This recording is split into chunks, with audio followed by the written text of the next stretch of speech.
Confiez-nous votre image et laissez-nous la transformer en une identité forte grâce à un accompagnement sur mesure et un suivi personnalisé. De la communication institutionnelle au marketing politique et commercial, Eshima vous apporte des solutions grâce à une parfaite connaissance des outils de l'information et de la communication.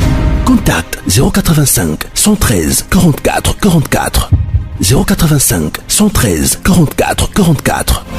Eshima Magazine, un nouveau standard d'information. Bonjour, bande konyo soboso landabiso partout dans le monde, bande konyo soboza en direct. Ya kati ya Sangwa Congo, bande konyo soboso sepela na mwana mboka Abeshole. Na yeli boso na bino parce qu'il y a un problème. Quel est ce problème? C'est Moïse Nyarugabo, un sujet touti, un sujet rwandais. Boyebi malamu que le peuple congolais, depuis que le président de la République a fait ce message na peuple congolais, parce que tout a commencé dans la prestation à seulement 3 jours, place au Kabila Tchaki piège pour être destituer le président de la République, le président de la République, Alexis Thambwe Mwamba à l'intérim. Alors, tout a commencé depuis prestation à seulement 3 juges. Tout le monde absence, il y a des cadres belés, des membres du gouvernement, disons, mais il y a une coalition, une obédience, il y a des membres de la FCC. Alors que depuis le président de la République a fait ce message dans le peuple. Et le message du président de la République dans le peuple, et ça qui est clair. Na kena kende kosa la consultation, après consultation na kozonge pa na bino peuple congolais, na tali sabino makambo eza koleka na mboka. Depuis que le président de la République a fait ce message, ba voix et telemi kosa la ba déclaration na ba escroc, na ba étranger, na ba tout lokola ba Moïse Nyamugabo. Na ebitena na pesa Moïse Nyamugabo nationalité congolaise. Na ebite quel député provincial ou quels sont ces députés provinciaux? Basala qui est erreur grave, il y a que pesa mutulokola Moïse Nyamugabo, un sujet tout, un étranger, na kachamboka ko eba congolais. Il veut faire chose de déclaration politique. Bon moni mboka au Congo ezabilanga. Bon moni ngwesa mboka ya bino ba tuchi ba Rwandais ba Zaria Suruberwa ba nani ba Moïse Nyamugabo avec votre figure ça montre clair que vous êtes un sujet tout. Et tu veux blaguer avec le peuple congolais. Alors le peuple congolais que depuis le président de la République a sali déclaration ba voix comme le bimebele tantôt ba safu ba lobby tantôt ba Zaria Suruberwa ba ko implanter Minembwe tantôt Kingakachi ba ke réunion marqué ba député pe ba yete tantôt ba Shadari ba sala ba déclaration nde yango lelo na ba déclaration no se salemi na ye lelo liboso na bino pona zongisa Moïse Nyamugabo na normal parce que ba déclaration sali na ebité soki et un problème que moi mutu ezo sala sous normalité ça c'est Moïse Nyamugabo ou soit il a des problèmes intellectuels, il y a un recadré pour que à la prochaine, ce monsieur Moïse Nyamugabo a répété ma bêtise à Sali. Peuple congolais, le président de la République déclare, je suis là avec vous. Parce que le long a yelinde Moïse Nyamugabo. Moïse Nyamugabo, le kola makambuyo lingi, na ko expliquer peuple, na ko tali sa ba tata no banani. Na ko tali so yo utambo kanini, na ko tali so pe yo zali nani. So ko yebagate. Na bi yo boyebi Félix Tshisekedi ndambo. Kabila c'est le président de la République Awat. Félix Tshisekedi mwana limité. Bon, est-ce que besoin du tago sakana nae? Moïse était trop petit, ozomi kosa. Pe ozo kosa batu o baza esprit faible. Félix Tshisekedi est fort. D'ailleurs, consultation président de la République comme na suka. Makambo yo ozo luka e salema to salango, to kotala Moïse Nyamugabo mais ma peuple congolais wa. Rwandais moko boy. Peuple congolais, message na biso ezongi. Ezali par rapport parce que lelo na yene expliquer Nyamugabo peut-être azo ayebi borgine na été ou soit abeti na terrain on va beta rater alors tant que mutabeti na terrain ba beta rater il faut qu'on expliquer que terrain za yote zonga na terrain na yo on beta bien parce que makambo sali et senga ba recadrer comme s'il a des problèmes de la maladie mentale peut-être ndena ngwa to peut-être to expliquer na nous Moïse Nyamugabo. Le président de la République déclare Moïse Nyamugabo peuple congolais abimi na télévision azoloba que nous sommes demandeurs de paix. Quel demandeur de paix? Qui t'a dit que toi Moïse Nyamugabo tu es demandeur de paix? Après discours il y a chef de l'État na peuple congolais, oh peuple nous sommes c'est la chef de l'État. Azoba grande décision pour soit dissoudre l'Assemblée nationale, soit nomination d'un informateur parce que la nouvelle majorité parlementaire est déjà à téléchargement à 98%. Ça, je vous dis la vérité. Ce n'est pas de la comédie. Alors, Moïse Nyamugabo a moni que bakomi na suka et Kabila comme na suka zo bengisa ba sénateur, azo bengisa ba député, azo bengisa ba regroupement politique qui compose le FCC, bazo ya lisusu te. Allez, Moïse Nyamugabo a eu vertige. Alors bina ça l'intimidation maloba. Na intimider peuple congolais. Na discours au président de la République aloba qui na loba. Yoka maloba Moïse Nyamugabo après toi attaquer. Alors nous sommes, nous on a Moïse Nyamugabo sur le peuple congolais, nous les Rwandais. Parce que Moïse Nyamugabo a congolais, te yango zongo na bango nyoso ba kolela. Onip Mbappé Azarias yo on a pas zolongo. Nous sommes des demandeurs de la paix. Nous n'avons que deux choix. Soit nous allons vivre ensemble comme des hommes, des frères et sœurs, ou nous allons mourir ensemble comme des idiots. Qui déclare cela? C'est Moïse Nyamugabo. Moïse Nyamugabo. Qui t'a donné ce plein pouvoir? Yakoya Koloba, ko ça appelle la déclaration politique Namboka ba Congolais. Est-ce que yo yebi borchi note ko za Rwandais? Yo Nyamugabo. Est-ce que yo yebi teke ba kokolo ba na Rwanda? Politique à Rwanda so kogato yena politique. Boye ko sala ONG na bino ba Tutsi communauté Tutsi. Qui vous a dit que communauté Tutsi eza mboka ba eza tribu congolais? De Tutsi, leur pays national, leur pays d'origine, c'est le Rwanda. Les Tutsi n'ont pas une nationalité congolaise. Vous avez une nationalité rwandaise. Nyamugabo. Tu expliquer na peuple pourquoi les autres na kanda. Tu expliquer Moïse Nyamugabo. Nous n'avons pas de choix. Nous les Tutsi, wana Moïse Nyamugabo, nous n'avons pas de choix. Nous n'avons que deux choix plutôt. Soit nous allons vivre ensemble comme des frères et sœurs, ou soit nous allons mourir ensemble comme des idiots. C'est à eux. Et là, Moïse Nyamugabo dit, et les Congolais. C'est à eux les Congolais de choisir. Mais je veux aussi, je veux aussi, ceux qui veulent faire le populisme que je vois là, ils veulent en fait gagner un peu de la popularité sur les cendres de Banyamulenge, sur les cendres d'un peuple. Azozwa qui Banyamulenge, azobakisa un peuple congolais. Ou dans le temps de leur sang, ils vont s'y mouiller, mais nous n'avons pas de choix. Nous sommes des demandeurs de paix. Nous voulons la paix et non les fronts.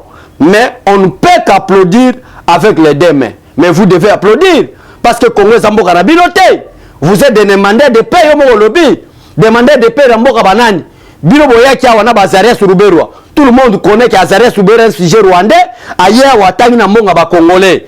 Azarias Ruberwa ailleurs atangi na mbonga ba congolais, atangi na université ba congolais. Après que ça la rébellion contre ba congolais, na ki rébellion a sali, toke na Sun City. Sun City obiso toke kuna ba benga ngo dialogue intercongolais. Mais du fait que ça qui na complice la communauté internationale, ba benga ngo dialogue intercongolais et inclusif.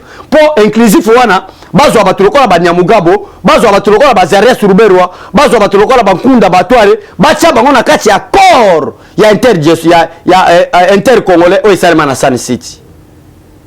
Pour être comme vice-président de la République. Nous avons attiré attention ya bato baza en opposition. Bon ça l'opposition pour l'intérêt général ndenge tenti sekera za ko sala. Opposition ezaki sujet à NT. Opposition ezaki sujet ya bilobela te. Vous ne comprenez pas la politique mais ozo kendo sala opposition. Sinon faille le wana na kingakati ke salani. Faille le wana na kingakati. Appelé par Joseph Kabila. Banque ne sala ba stratégie na bango comment combattre Félix Tshisekedi. Mais je vous dis Claude Moïse Nyamugabo, je vous dis Azarias Ruberwa, je te dis toi Joseph Kabila que Félix Tshisekedi derrière lui, c'est tout un peuple. Plan non so machiavélique, plan non so diabolique, au bino boko préparé contre le peuple congolais, contre la nation congolaise, contre le président de la République. Sachez-le que les annulés sans effet, vous êtes déjà des perdants. Vous êtes déjà pas perdants. Vous êtes pas perdants. Attendons la décision, la tempête arrive. Attendons dans quelques heures, le président va prendre des grandes décisions par rapport à cette coalition. Tokotala siko Moïse Nyamugabo na bisikani ya fondation manga na yewana abana kolobela peuple congolais. Nous sommes des demandeurs de paix. Nous voulons la paix et non les fronts. Les fronts, vous voulez déclarer la guerre avec qui? Faux sénateur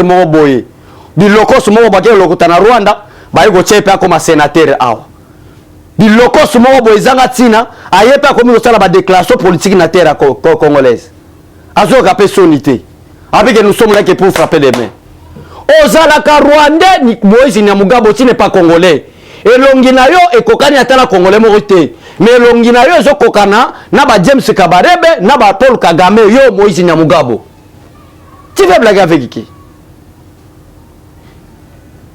Tu veux jouer aussi avec qui? Tu veux blaguer avec qui toi? Moïse Nyamugabo. Batu lokola ba Moïse Nyamugabo. Ba komi pe ko sala ba déclaration. Nana yebite ke Moïse Nyamugabo c'était sujet rwandais. Nana yebite ke Moïse Nyamugabo c'est le frère d'Azarias Rubero. Après ozoya au parvenir que le peuple congolais nous sommes des demandeurs de paix. Nous n'avons que deux choix, soit de vivre ensemble comme des frères et sœurs, ou soit de mourir comme des idiots. C'est toi qui es un idiot, tu vas mourir seul en tant qu'idiot. Les Congolais ne sont pas des idiots, Moïse Nyamugabo. Faites attention. Le nom de Moïse Keba, c'est la dernière fois. Rwandais Mokoboye. Bozu privilège, il y a beaucoup de Mobutu après sa nationalité zaïroise. Après 4 ans, Mobutu a ils ont des fois retiré en gros. Les lois batuloko la Moïse Nyamugabo. Bon, comment peut qu'on bima bozo ça la déclaration comme ba politicien congolais aventurier à Rwandais Mokoboye. Attendons, dans quelques heures, le président de la République prendra des grandes décisions. Tokotala sort na bino kozala wapi. Tokotala bipaye bino bokosuke kozala wapi. Vous voulez blaguer trop avec le peuple congolais. Voilà en quelques mots peuple congolais. Toya kiliboso na bino. Toyebite soki Arnaud Nasima caméra azomone zandengeni. Vraiment merci beaucoup ndeko Arnaud na soutien na bino staff technique nyoso ya Sangwa Congo. Privilège bo pesa biso na plateau na bino. Toya yebisa mutu na mutu origine na ye totali Azarias Rubero tobiki Azarias Rubero ozande kona biso te oza Rwandais longwa na poste ya ministre ya décentralisation et réforme institutionnelle so enviara poste wana na Rwanda pe bokende osalango sujet de bande des étrangers boye des infiltrés bato baye na Congo sans papier Nyamugabo aye na Congo sans papier Kabila Joseph aye na Congo sans papier Azarias Rubero aye na Congo sans papier, des réfugiés encadrés par le Haut Commissariat des Nations Unies. Les lobes comme appellent les Congolais. Peut-être ça la déclaration politique. Les réfugiés moko boy. Boye na mboka au Congolais, c'est grave. C'est pour la raison pour laquelle j'attire l'attention au peuple congolais.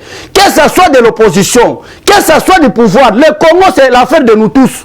Le Congo ce n'est pas l'affaire de combattants de l'IDPS. Le Congo ce n'est pas seulement l'affaire de président du Parlement ou de l'IDPS. Mais le Congo c'est l'affaire de tout le monde. Que ce soit de l'opposition, que ce soit de la majorité, que ce soit du pouvoir. Si réellement que vous êtes Congolais, l'affaire à Congolais est moutonio sa kokota. Parce que les gens comme Bitumba na ba étranger. Ba tout ba sali communauté na bango. Communauté na bango ba koti réunion, ba keko sala ngo na terre congolais. On que na ba tribu so belge tike la biso de 1960. Et ça la tribu moko te ba benga tribu ba Nyamulenge, ba benga tribu Tuchi. Ba yena Congo ba Azarias Rubero. Ba yena Congo ba Joseph Kabila sans papier ni passeport. Ba comme na moko comme des réfugiés. Ba jupe ba poste ya ba responsabilité na mboka oyo ba komi ko diriger peuple congolais après le lot et komi pe ba Moïse Nyamugabo ba komi ko sala ba déclaration Moïse Nyamugabo est-ce que même comme on a eu ils ont tel sorte origine yosa boko sala guerre na nani boko déclarer guerre na nani ça c'est quelle déclaration ça c'est quel pays après moi je suis de Lamuka moi je suis l'affaire du Congo ce n'est pas l'affaire du président Félix Tshisekedi. J'appelle la conscience des peuples congolais. Vous êtes partout, dans 11 provinces de la République. Vous êtes dans la ville de Kinshasa. Vous êtes dans Grand Katanga, Grand Kasaï, Grand Bandundu. Vous êtes dans Grand Kivu. Vous êtes au Maniama, partout en République démocratique du Congo. Tous derrière le président de la République.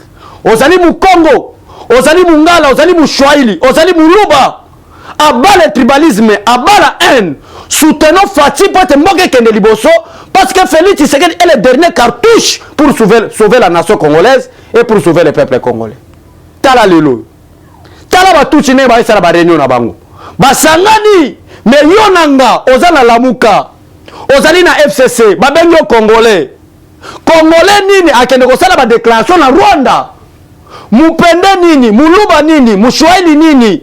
Oh ba bien que nationalité na eza congolaise akokende na Rwanda ake kosala ba déclaration o biso communauté kasayen biso communauté eluba biso communauté ngwande biso communauté shwaili et otoye kosala réunion na Rwanda et kosala matin batu ba pesi faiblesse wana ce sont les politiciens congolais. Des comédiens politiciens congolais, lokola ba Lisanga Bonganga, lokola ba Daniel Luswa Safu, lokola ba Martin Fayoulou, donc ba ngonde ba salini kopawana pour te lelo ba étranger, ba banda sala pe ba déclaration.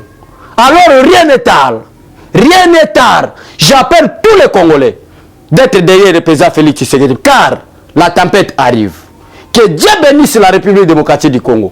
Que Dieu bénisse son excellence le chef de l'État congolais, Félix Tshisekedi Lombo. Que Dieu bénisse la nation congolaise. Au revoir, bye bye. Faites attention, Nyamugabo. À bientôt, na rozongela yo. Nazo zela nazo réplique na yo. Au monde ndenge na rozongela parce que nazala ba missile non conventionnel. Oh na bombi na nazo la réaction na au monde makam na osala yo. Nzamba pambola bino. Merci beaucoup. Eshima, votre magazine qui bat au rythme de l'actualité. Retrouvez la nouvelle édition. Exclusivité, alors que la RDC sort progressivement la tête de l'eau après la crise sanitaire Covid-19 ayant fragilisé les économies du monde, Eshima Magazine présente à la une de sa 15e édition la ministre de l'économie nationale, Acacia Bandou Bola, présente son bilan depuis sa prise de fonction. Relance économique, Acacia Bandou Bola Mbongo donne des signaux forts. Baisse des prix des produits pétroliers, maîtrise des prix des denrées alimentaires pendant des temps forts, organisation des marchés populaires afin de soulager les paniers de la ménagère en période de Covid-19, une franche collaboration avec les opérateurs économiques et dotation en équipement de son administration, la ministre de l'économie nationale affiche un bilan éclatant de sa première année de gestion de ses très stratégiques portefeuilles. Eshima Magazine revient sur chaque étape de la vie de la Margaret Thatcher congolaise. Focus, Agnès Moide et la CNSS interpellent les employeurs sur les avantages de l'utilisation de la télédéclaration. Payer l'impôt est un devoir civique. Barnabé Mwakadi Mwamba, directeur général de la DGI, sensibilise les assujettis. Découverte, Jerry Biangani Tampo, l'homme derrière la renommée de l'université chrétienne Cardinal Malula. Dossier Eshima, contentieux électoraux de la poudre aux yeux. Économie, les scandales financiers ont la peau dure en RDC. Interview, Ted Belechai Kassonda, secrétaire exécutif national de la Ligue des jeunes de l'UDPS. Bras de fer entre la CPI et les USA. Fatou Bensouda défie Donald Trump. Retrouvez l'intégralité du magazine Eshima dans les kiosques. Eshima Magazine, un nouveau standard d'information.